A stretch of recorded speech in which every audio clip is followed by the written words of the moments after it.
Welcome back to Season 3 of the podcast. I'm your host, Amanda Blackwood. As many of you know, I wrote my autobiography as a survivor of human trafficking called Custom Justice, but if you didn't know, you do now.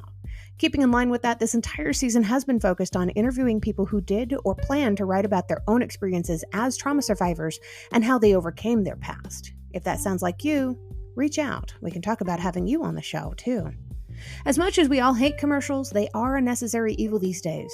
This is what keeps the show on the air. You can also show support by purchasing one of my mini books or donating through PayPal. You can find the links to either option in the podcast description. As always, a portion of the proceeds do go to local organizations that help fight human trafficking.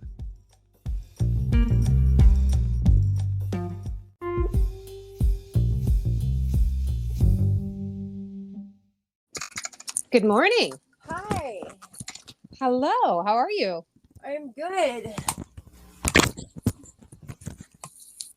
Sorry, trying to get my headphones situated. No worries, no worries. I actually have a tree grinder outside of my window today. So I'm going to be moving to the other end of the house to do this. Oh, wow.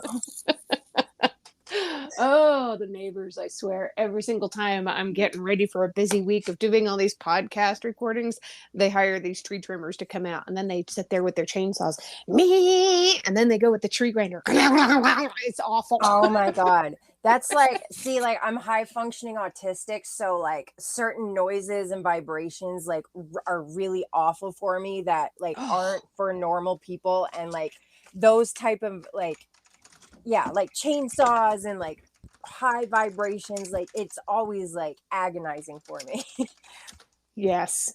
Yeah, and I don't know.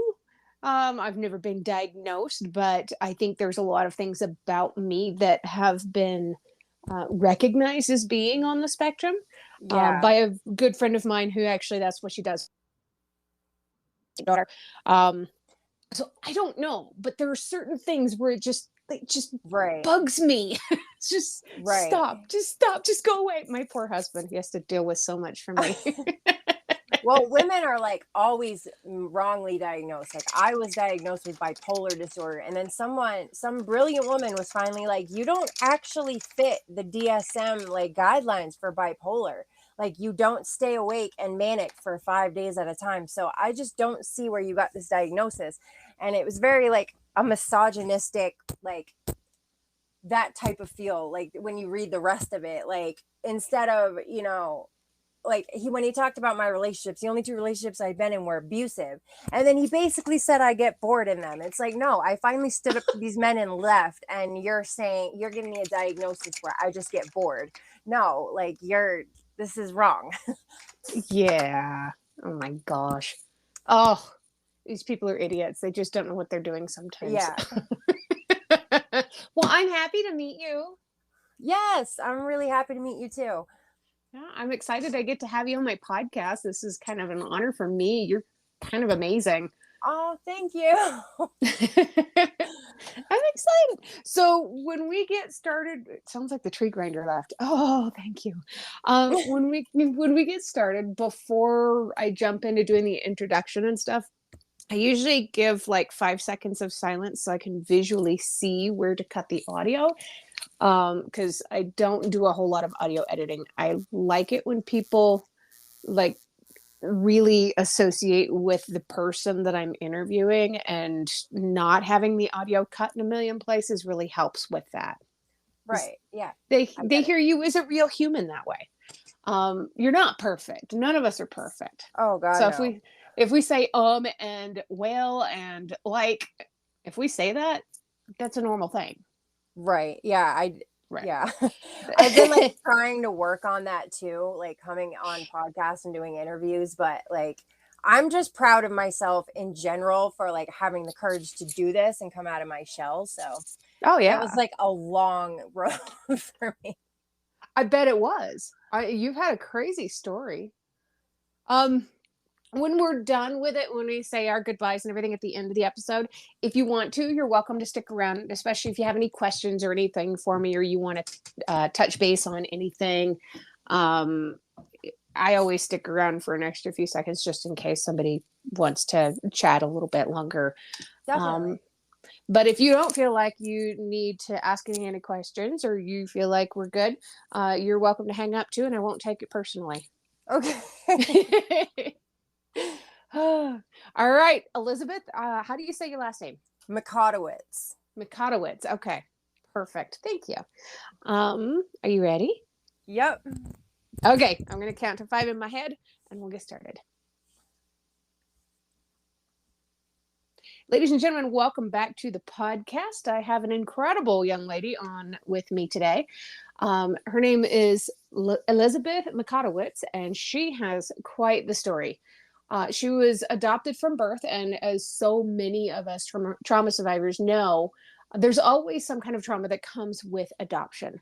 There's a lot of different ways that this can manifest in its life, but a lot of times it can lead to other forms of trauma in life. Elizabeth's no stranger to that. She got involved in some pretty horrible relationships, and everything kind of had a domino effect. But I'm going to have her tell you about it because she's far better at that than I am. Elizabeth, welcome to the show. Thank you for having me. It's good to be here.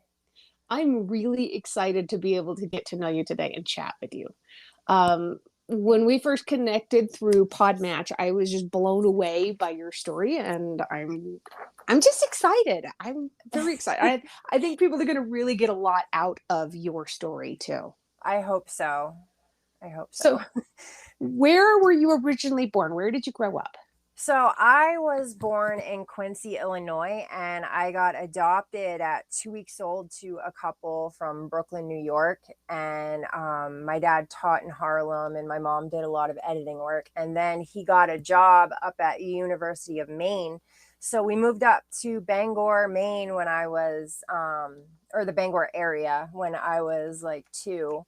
And I pretty much grew up there, and they were really great people. They did their best, and were very loving and very supportive with everything that had gone on in my life. But even it doesn't matter, like you could have the perfect family, but adoption comes with trauma, and when I met my biological family, that was very intense, and it was very, traumatic in some ways. And it just, there's no getting around that. And, adopted parents just need to realize that, even if you're taken at birth and it wasn't like something you remember, it was still a trauma.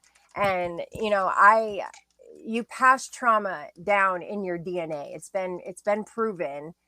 And there was a lot of domestic violence in my biological family, and even though I wasn't raised in that, I ended up in a domestic violence situation. And when he put me in the hospital, he gave me a really bad head injury, and my skull was showing. They had to sew the muscle back, then they had to sew the skin back. I couldn't move my eyebrow for like a year. And they told me I was going to have to get plastic surgery to fix it. But, that wasn't the worst of it. I started getting seizures, and they prescribed me opioids. And when I tried to refuse, because I found out I was pregnant with my son, they said that it could result in a call to Child Protective Services for, refusing medical care. And they said, don't worry, you're on too small of a dose to get addicted. Well, now 15 years later, after the opioid epidemic and, hundreds of thousands of people dead, we know better now. And this was just big pharma pushing their products to make money off of the suffering of the American people. And, millennials, my generation, I was born in 1986. Half the people that were born in 1986 are dead now. Yes. They have killed our entire generation. We trusted our doctors when we had ADHD issues, when we had anxiety issues, and we got, pumped full of opioids, amphetamines and anti-anxiety medications, and we all became addicts. And then they demonized us for it and locked us up. And now the prison system's profiting off of it. And, children are in foster homes, and the foster system's making money that way. And it's just this one big money pit of, profiting off of the suffering of the American people. And I eventually went to Spruce Run, the battered women's shelter, and they turned me away with 2 beds open. They said my situation was too severe and my injuries were too extensive, and it put the other women in the shelter in danger. The girl that got a bed, the guy didn't even hit her. He kicked her car, and that's domestic violence. Absolutely. Destroying your property and intimidation, that's all domestic violence. But in compared to my situation, where if I hadn't gone to the hospital, I'd be dead from this man. And they just didn't want to deal with my situation, and that's a big problem with victim-based shelters.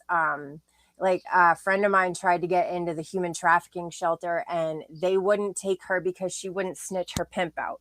And it's like, you want these girls to risk their lives and testify against these criminals and human traffickers who know where their family is, who took all of their IDs and their money and controlled everything about their life and separated them from their family.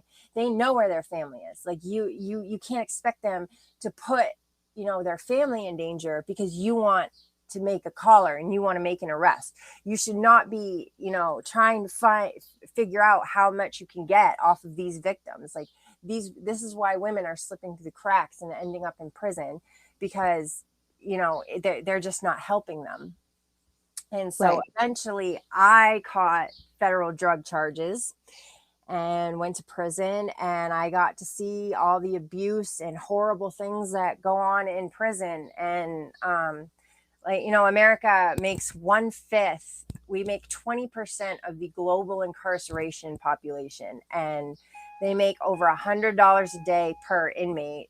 And they work these people 40 hours a week, paying them pennies a day. I mean, there were inmates moving dead COVID bodies, fighting wildfires, and they're literally getting paid $5.25 a month. And these corporations are making a killing off of it. A hospital saves $350,000 a year contracting their linen to be washed by inmates instead of paying regular Americans a minimum wage. They don't even want to pay us a minimum wage anymore.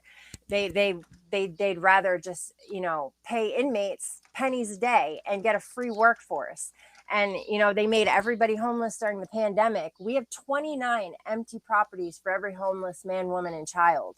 Like, we could solve the homeless problem overnight, but they'd rather criminalize homelessness and put these people in jail to get a free workforce. It's all about a free workforce and money and ripping the American people off. And then they get to demonize them with their mental health or addiction, or something that essentially the system caused. Right. What an awful place to be. How long were you stuck there?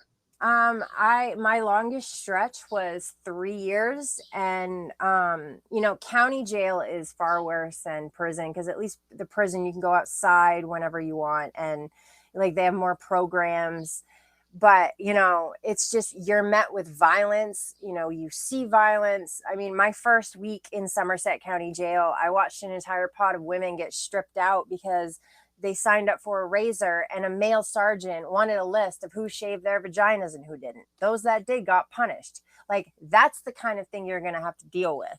And that was the PG stuff that went on. I mean, if you refuse, I've heard people say, oh, well, I'd fight back and I wouldn't strip for them and I'd refuse. Okay, you can do that. They're going to show up 10 deep, all suited up in SWAT gear. They're going to have mace. They're going to have batons. They're going to have rubber bullets, and they are going to beat the hell out of you. And they're going to put gas in your cell that's chemically designed to take the oxygen out of your throat. So, and it doesn't matter if you're not the one doing it and you're not even in the cell. If they gas one cell with the vents, they're gassing all of them. So everyone gets punished for what one person did.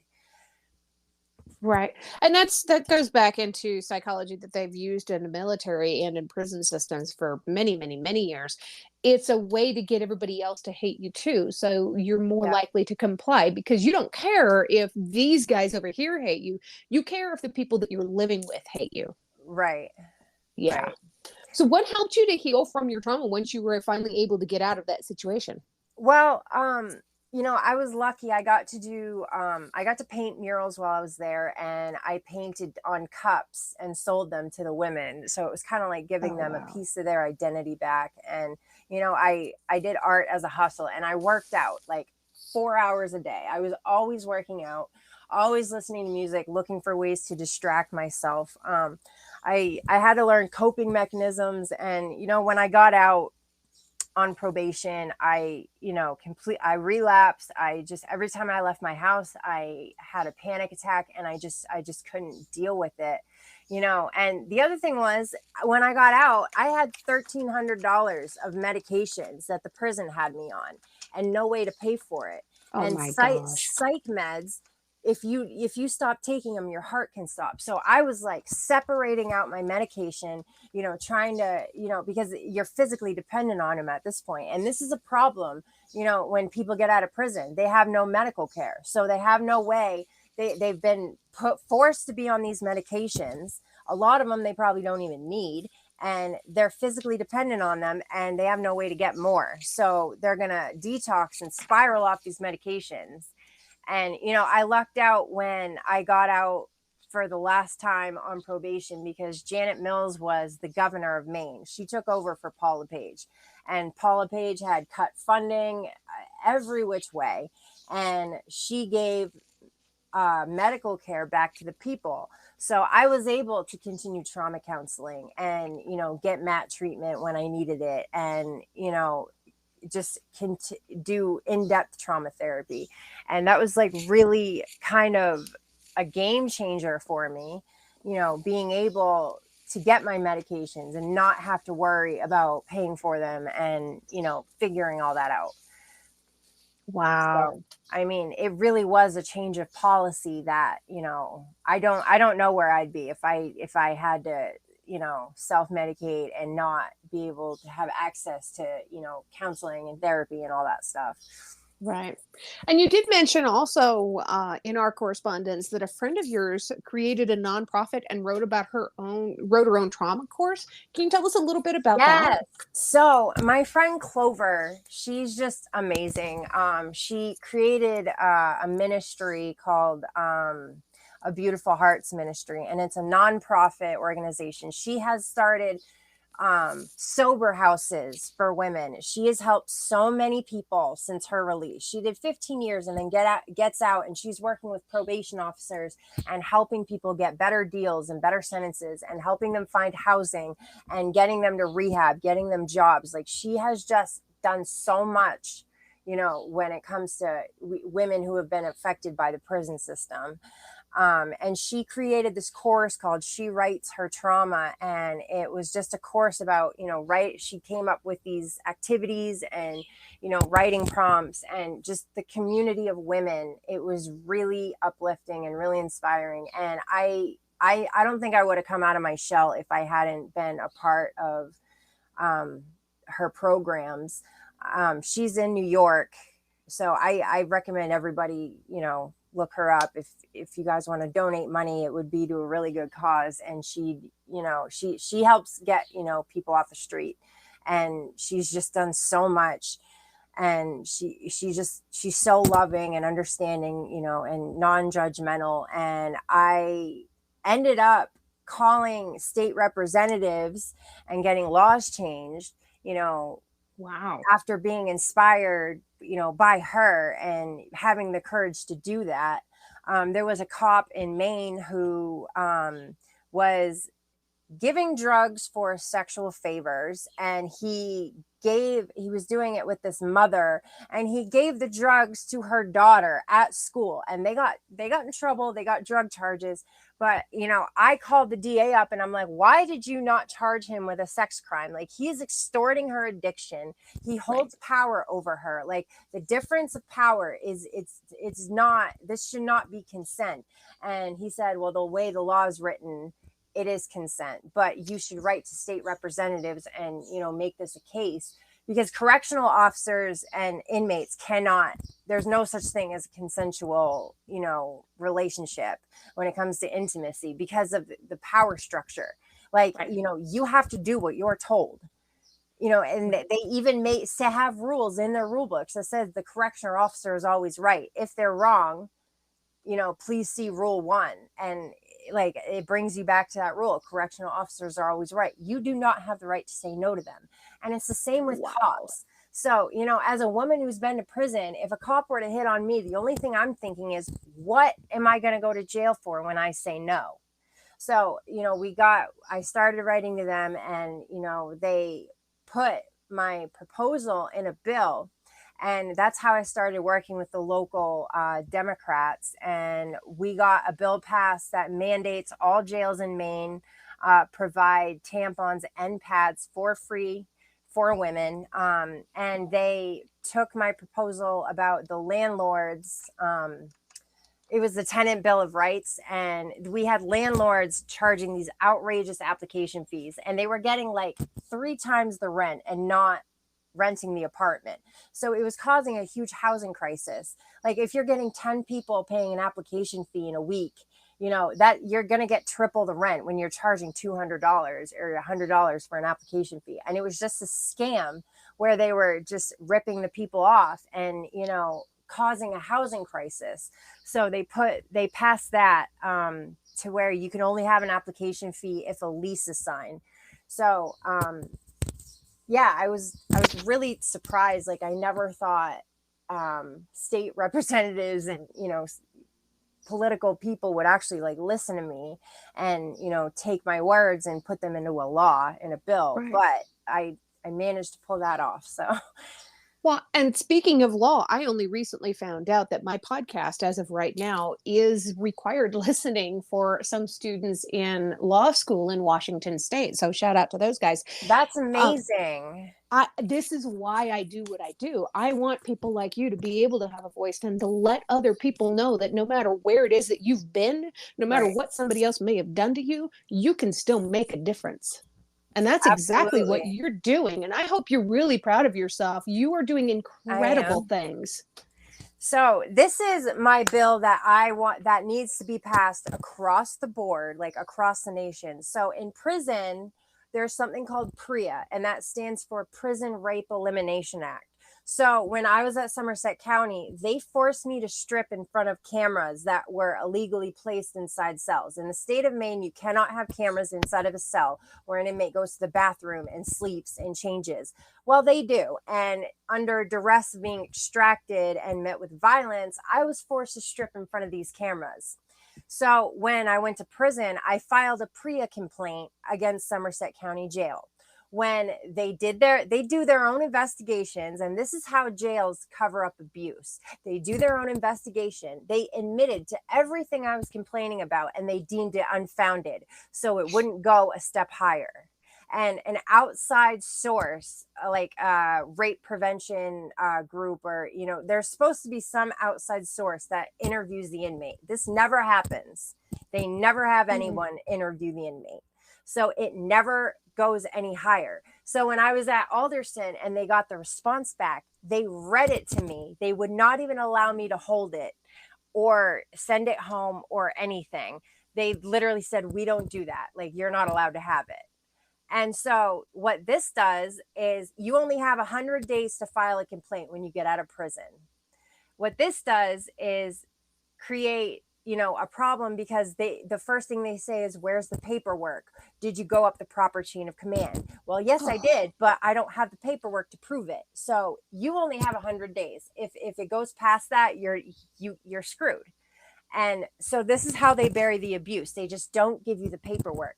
And then after I got out of prison, the captain and 4 of his subordinates at Alderson all got arrested and convicted for raping and stalking inmates and tampering with PREA evidence. So it wasn't just me they did it to. They did it to dozens of other inmates, and then they covered it up. And this is how they're burying the abuse. So I want a bill on the table that says a jail is held financially responsible, say $500 a day, for every day they stonewall an inmate and refuse to give them their paperwork. Because I wrote to Somerset County and I requested the paperwork, and I had a sergeant telling me to kill myself in solitary. Well, she told another inmate to kill themselves, and they had to cut that inmate down from a suicide attempt. And Oh, this woman's still working there. She's still getting her pension. She's still getting all her benefits. And there was an 18-year-old girl who got charged for gassing her boyfriend up and getting him to commit suicide. If an 18-year-old girl who's sick in the head can get charged, then an officer of the law should be getting charged as well. And they wouldn't give me any of my paperwork, any of the grievances, any of the requests. She used to write horrible stuff, like she couldn't wait for me to get out and overdose, so I'd stop wasting taxpayers' money. Like, this is the abuse that people get, and when they have mental health issues and they're put in solitary, and that's not even the violence. That's just the vicious mental, bully stuff that they do. And so we need a law on the table that holds these jails accountable for when they don't give inmates their paperwork. And they told me to subpoena it, to have a lawyer and subpoena it. Well, I got a lawyer, but you can't subpoena anything without an open case, and you can't open a case without the paperwork. So they know this. They know about this loophole, and they just get away with horrible, horrible things. And I love what Paris Hilton is doing. She's going after, boarding schools and institutions. All institutions need to be held accountable.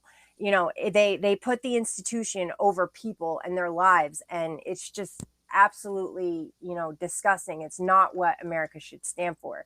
We have juvenile facilities that are abusing children, and judges are getting, bonuses for sending the kids there.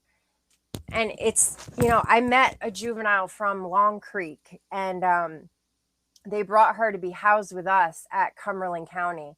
And she had stabbed one of the guards because she had been repeatedly sexually assaulted. And she finally snapped, couldn't take it anymore. Well, these were the high-ranking officers and, staff that was doing this. And it was a lot of kids with the same story. So they brought her with us. They told her she was going back. And she flipped out, ended up going to solitary, and she slit her own throat that night. That was better than going back to, this juvenile place. And, these kids all across the country are, just getting thrown into institutions. That's what these, armed guards in schools, that were supposed to stop school shootings, that's all they achieved, is sending a bunch of Black and brown kids to juvenile detention centers for, petty things. That's the only thing, they accomplished. So we really need to, start investing in schools again.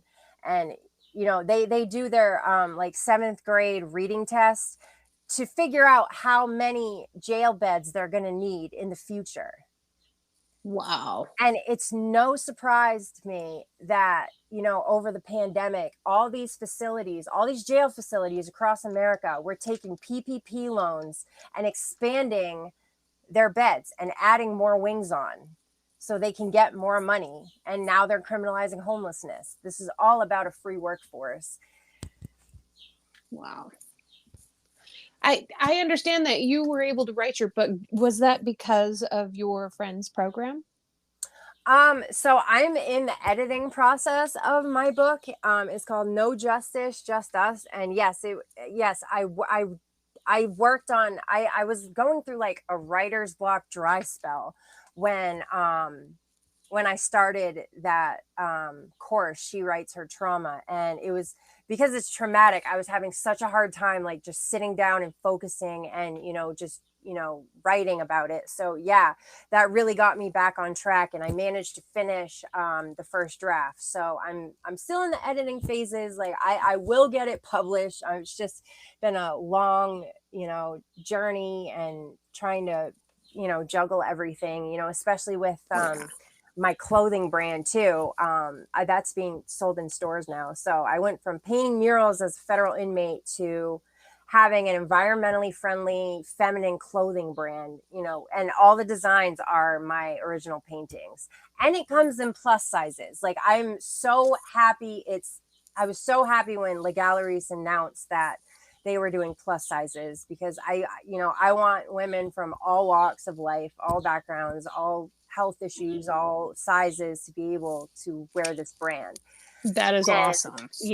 and when the thing that I love so much about Le Galeries, when I ordered a small and it was too big. And I'm very skinny now, but I remember being in like 6th grade or middle school and gaining a little bit of weight, and my normal size, what like should have fit, didn't fit, and they shove skinny down our throats, and it caused a lot of body dysmorphia. So this is like very properly sized, and it's not going to make people feel bad about whether or not they gained a little bit of weight, or it's very, I don't know, it's very accommodating for body dysmorphia and self-esteem issues, which and it just, everything fits very nicely and falls nicely. Like I have yet to see anyone that like doesn't look right in it. Like it's just very nicely fitted for all women. That is very cool. I'd love. Where do people go if they want to see this? So it's on my website, Le Galeries. Okay, you have to put in http://www.legaleries.com/en/Elizabeth.Makatowicz.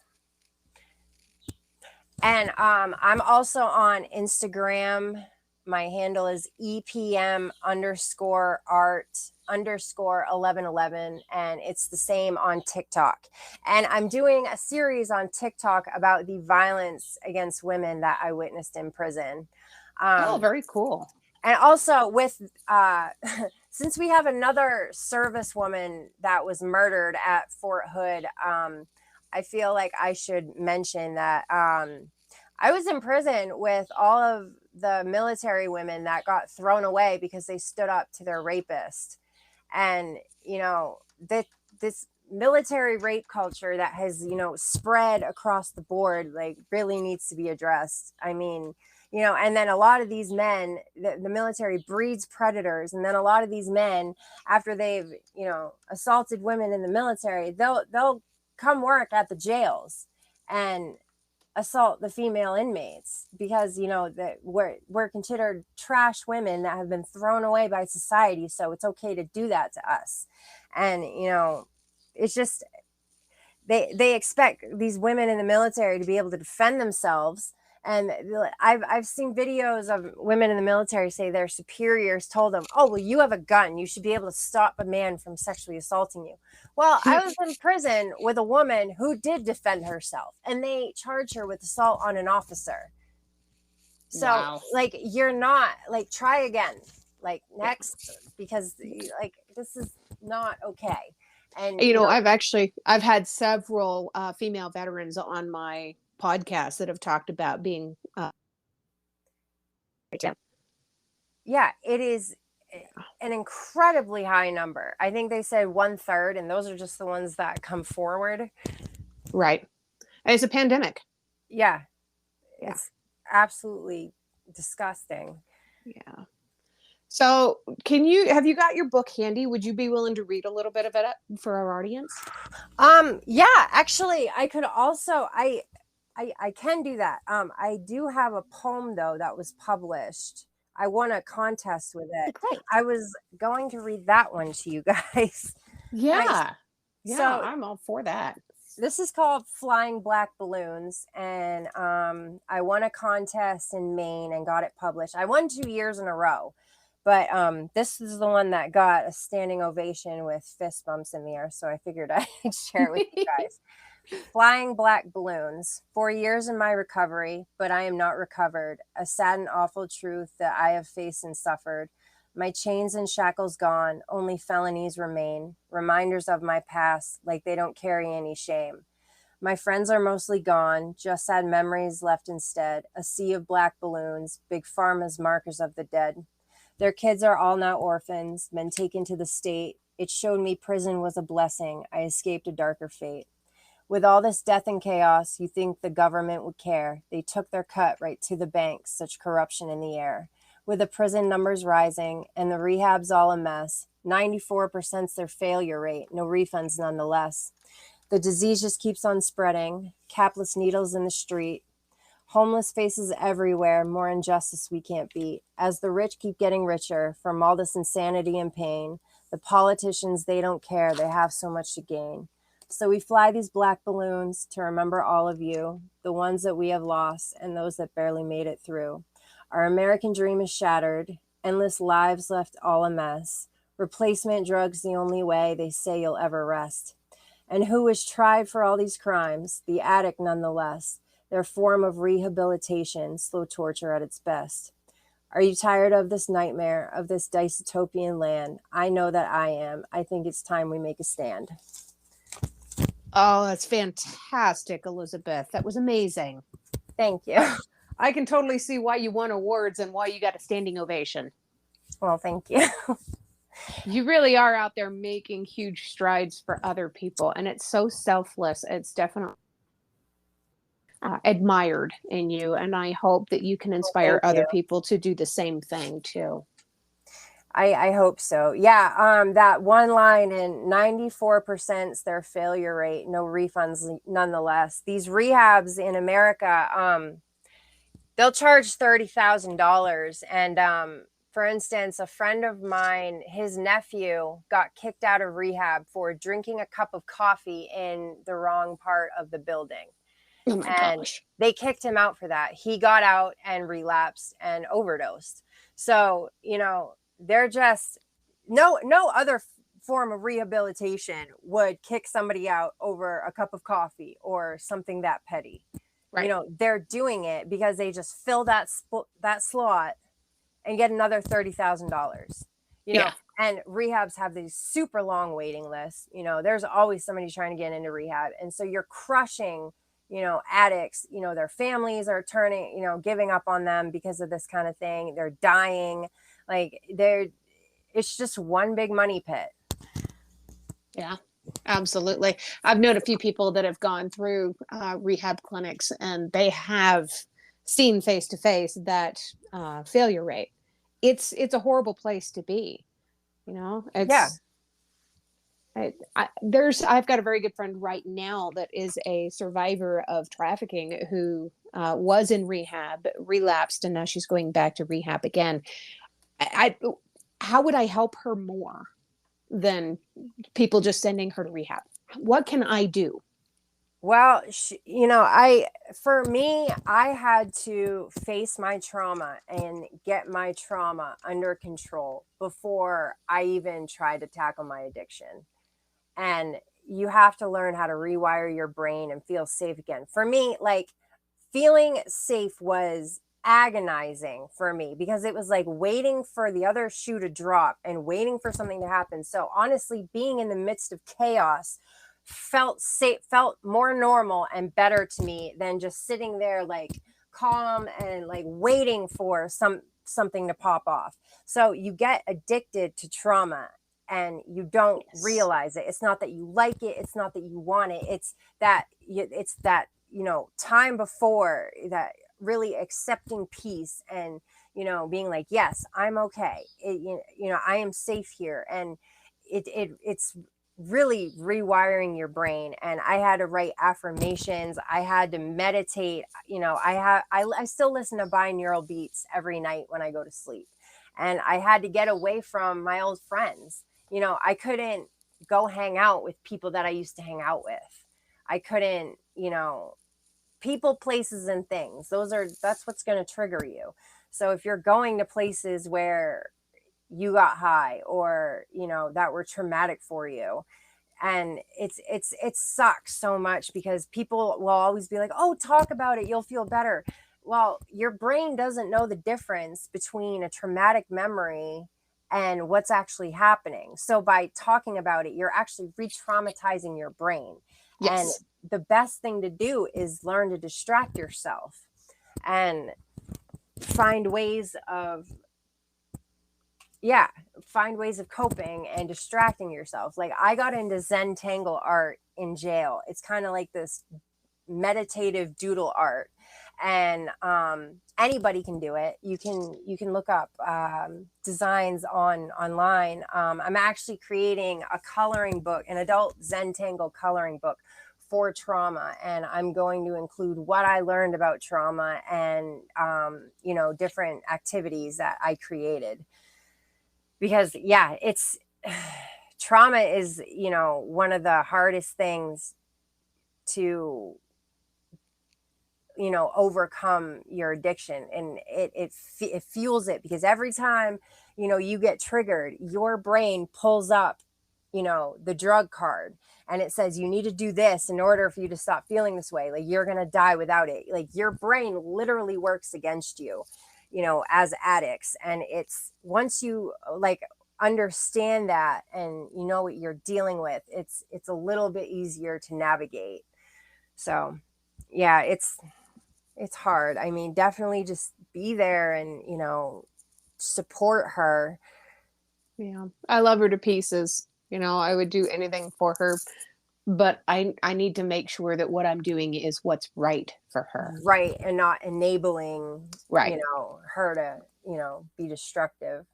Yeah. I don't Yeah. ever want to be known as an enabler. That's not who I am.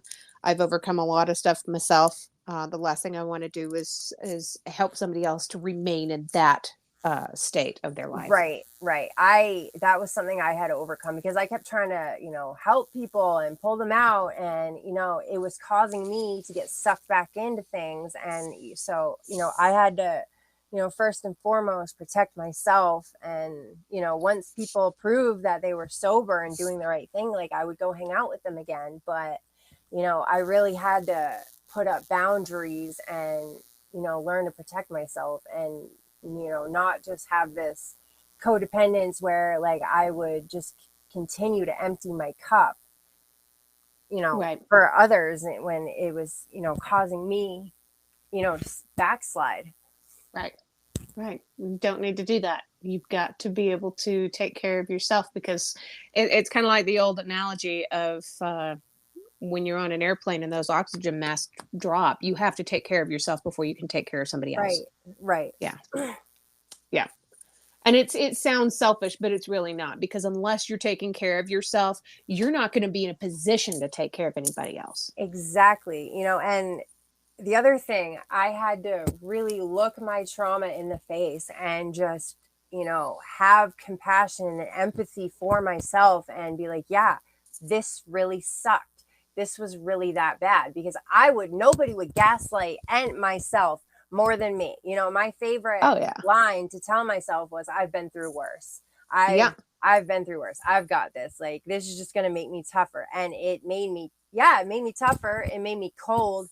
It, made me not have empathy anymore, for myself or anyone else. And it's like, I had to fight to get that back. And, it was like I built this dam, and it's like I just kept anytime it sprung a leak, I would just, slather rage and anger and, all those negative, toxic, tough emotions on top of it. And, to like break that dam down, it was very overwhelming. It was,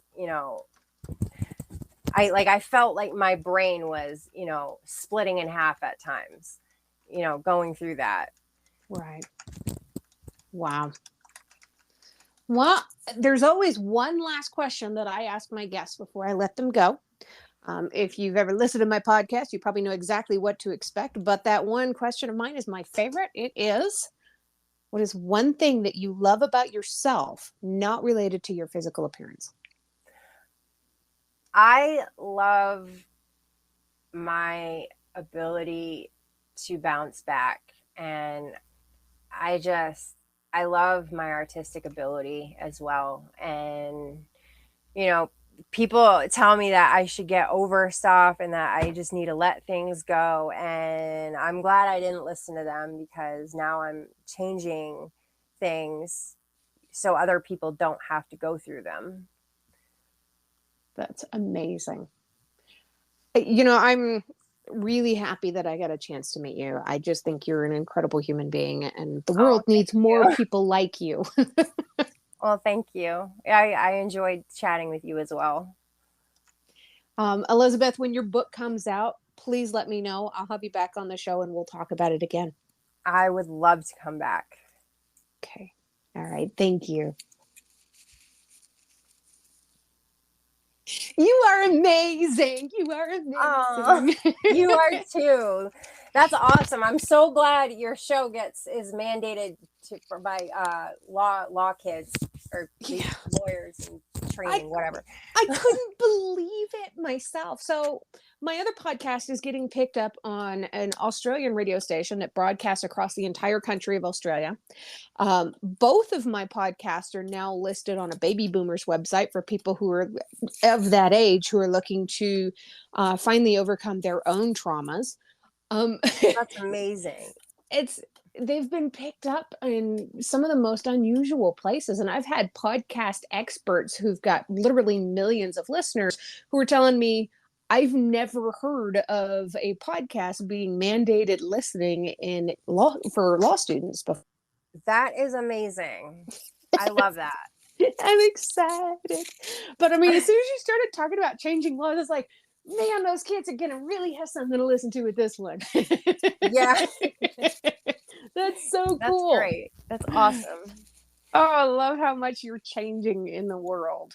Thank you. Yeah, I'm trying. I'm definitely trying. I've seen what doesn't work and I've seen what's destroying people. So Yeah, you've seen the hard side of it. Can you post my clothing website like when on the podcast? Yes, absolutely. That's going Yes. into the podcast description.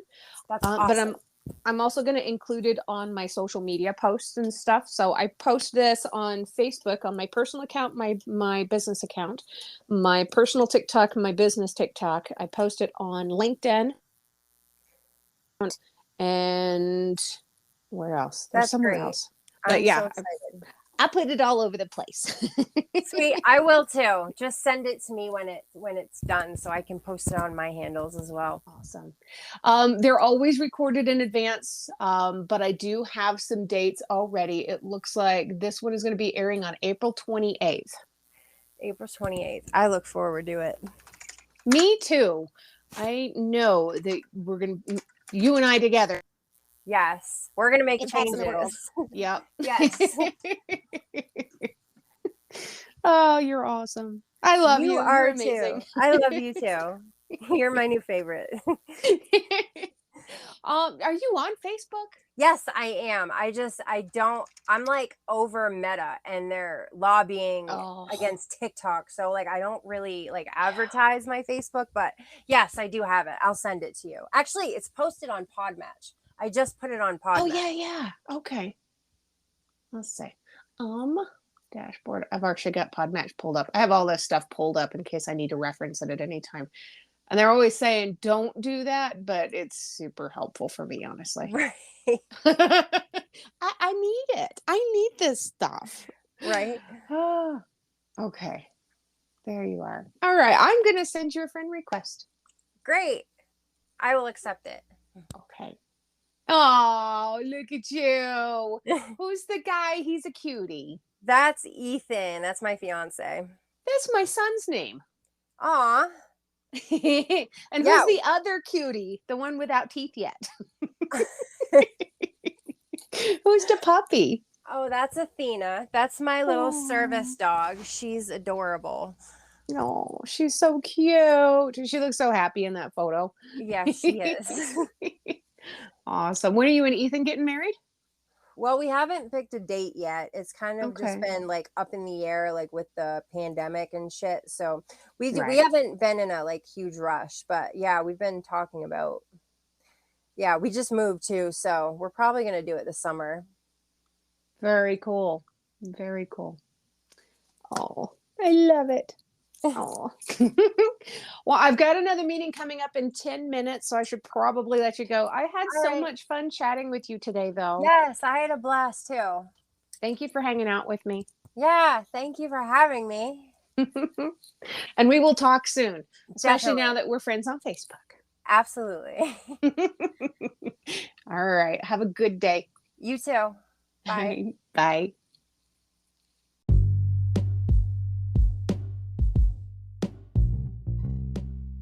Welcome back to Season 3 of the podcast. I'm your host, Amanda Blackwood. As many of you know, I wrote my autobiography as a survivor of human trafficking called Custom Justice, but if you didn't know, you do now.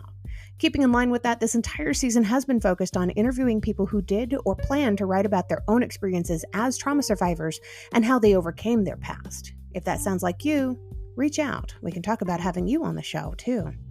As much as we all hate commercials, they are a necessary evil these days. This is what keeps the show on the air. You can also show support by purchasing one of my mini books or donating through PayPal. You can find the links to either option in the podcast description. As always, a portion of the proceeds do go to local organizations that help fight human trafficking.